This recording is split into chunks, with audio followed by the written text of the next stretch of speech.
মুক্তিযুদ্ধের মতোই 52 ভাষা আন্দোলনের ইতিহাসকে বিকৃত করা হচ্ছে বলে অভিযোগ বাংলাদেশ জামাতে ইসলামীর। বিকেলে মগবাজার আল ফালাহ মিলনায়তনে জামাতে ইসলামী ঢাকা মহানগরী আয়োজিত আন্তর্জাতিক মাতৃভাষা দিবসের আলোচনা সভায় জামাত নেতারা বলেন, ভাষা আন্দোলনে তমুদ্দুন মজলিস ছাড়া কোনো রাজনৈতিক দল জড়িত ছিল না।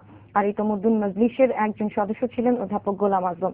ভাষা আন্দোলনের কারণে তিনি কারাবরণ করেছিলেন বলেও জানান তারা। মহানগর সেক্রেটারি নুরুল ইসলাম বুলবুলের সভাপতিত্বে জামাতের ভারপ্রাপ্ত আমির মকবুল আহমেদ সহ কেন্দ্রীয় নেতারা এতে বক্তব্য রাখেন।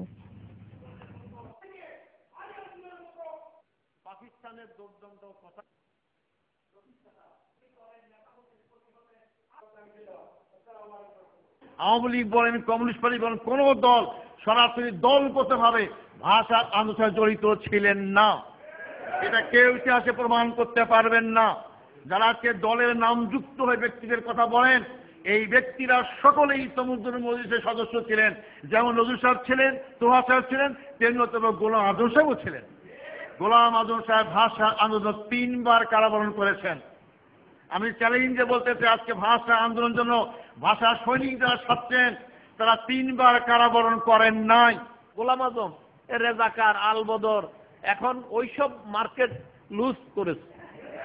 ওই মার্কেট এখন আর চলে না, এখন যুদ্ধ অপরাধী এইভাবে চালু করে দিয়েছে।